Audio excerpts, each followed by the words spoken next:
रसोई में जब ये भाव बनेगा कि हम भोजन नहीं, हम भगवान का भोग तैयार कर रहे हैं, और ध्यान से समझना इस बात को कि कितना वैचारिक, व्यवहारिक और वैज्ञानिक भाव है इसके साथ। जब ये होगा कि मैं भगवान का भोग बना रही हूं, केवल भोजन नहीं, तो रसोई साफ रखनी पड़ेगी या नहीं? भगवान का भोग बनना है, कोई अशुद्ध अशुभ चीज नहीं, मेरी रसोई में भगवान का भोग बनना है।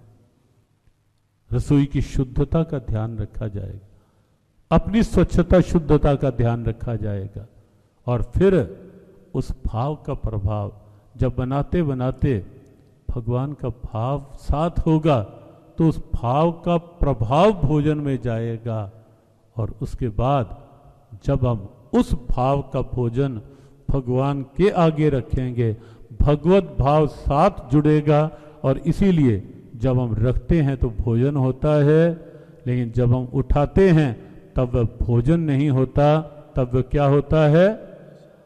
तब वो उसका प्रसाद होता है। और इसीलिए जो गीता ने कहा कि भोजन नहीं, प्रभु प्रसाद। भोजन को भोजन के रूप में नहीं ग्रहण करो, भोजन भगवान का प्रसाद है, उस रूप में सीख। तो इसीलिए संकेत किया जा रहा था कि हर गृहस्थी का कर्तव्य है कि अपने घर परिवार के वातावरण को सात्विक बनाएं, घर में कोई ऐसे चित्र, ऐसी स्थितियां ना हो। गृहस्थ एक मंदिर, कई लोग कहने के तो कह देते हैं। एक व्यक्ति मिले, कहने लगे महाराज जी हमें तो लगता है कि हमारे लिए तो घर ही तीर्थ है, घर ही मंदिर है, इसलिए हम ना तो कहीं मंदिर जाते हैं ना तीर्थ जाते हैं, ना हम मंदिर जाते हैं ना तीर्थ हमारे लिए तो घर ही बस मंदिर है, घर ही तीर्थ है। हमने कहा अच्छी बात है, लेकिन कम से कम इसे बनाओ तो सही। और हमें जब पता लगा कि घर में पूरा अभक्ष्य भोजन भी चलता है और दूसरा काम भी चलता है, पीने का भी, हमने कहा ये तो अच्छा मंदिर हो गया। सभ्यता इतनी भी नहीं कि घर में ये, और बातें कई लोग तो ऐसी बनाएंगे, हमारा तो घर ही मंदिर है, बस हमारा तो घर ही तीर्थ है।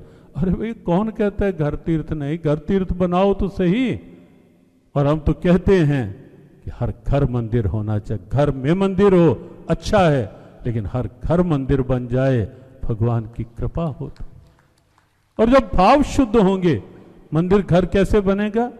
मंदिर केवल गुंबज बन गया उसी का नाम मंदिर नहीं, भगवान विराजेंगे तो।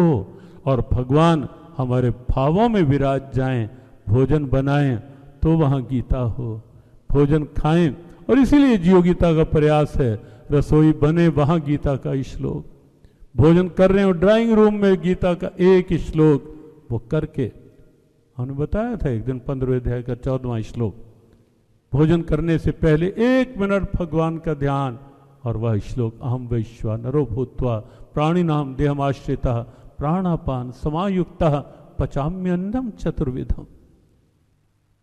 इस रूप में ये स्मरण करके भोजन करो, आरोग्यवर्धक प्रसाद बनेगा। गीता सक्षम ग्रंथ है, और जीव गीता का ये प्रयास है कि गीता घर में हो, लेकिन केवल पूजा के लिए नहीं, हाँ पूजा भी हो। शब्दों को बहुत एक एक शब्द को ध्यान से लेना, कि बाद में कहो मंदिर में रखी है गीता, और बाद में कहो नहीं पूजा के लिए नहीं, मंदिर से रखी है, आदर करो, सम्मान करो। लेकिन केवल पूजा का ग्रंथ नहीं है गीता का, केवल पाठ्य ग्रंथ, पाठ भी करो, लेकिन गीता हमारे भोजन के साथ जुड़े, भजन के साथ जुड़े, विश्राम में गीता भाव साथ उठे तो गीता जीवन बन जाए।